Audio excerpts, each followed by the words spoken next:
we are definitely flagging a lot of potential incidents.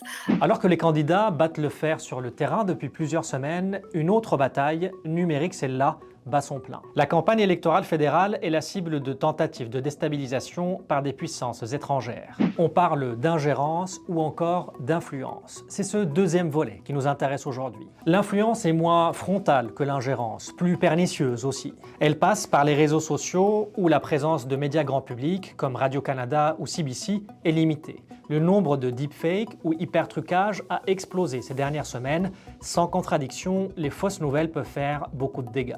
Je ne sais pas si la question était équilibrée en partant, mais elle est encore plus déséquilibrée qu'elle l'était avant. Et les méthodes ressemblent parfois à celles des arnaqueurs. Prenez ce groupe Facebook, par exemple. Son nom ne laisse aucun doute sur son orientation politique.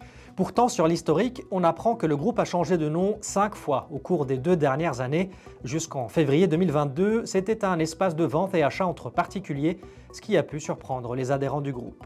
C'est un exemple classique de ce phénomène. On sait ça, Steve, c'est dans les États-Unis, c'est souvent utilisé pour vendre des produits. Tu achètes un groupe avec beaucoup de membres et tu essaies de faire du marketing à eux. Ça, c'est comme la stratégie le plus connue. Mais ici, on voit que c'était pour les buts politiques. Autre cible de ces campagnes de désinformation, les diasporas.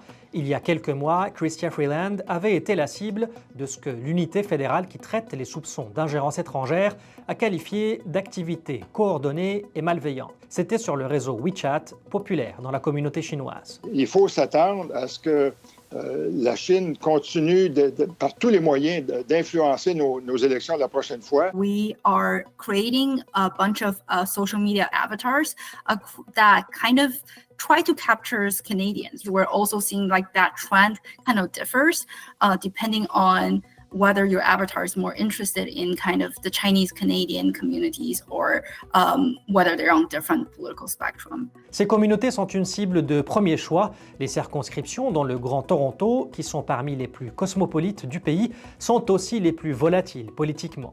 Aux dernières élections fédérales, elles ont voté pour les conservateurs, puis pour les libéraux par 2 fois. Le gouvernement affirme prendre très au sérieux cette menace et a mis en place un mécanisme de réponse rapide et un groupe de travail interagences se réunit régulièrement et organise des briefings sur les dernières menaces relevées.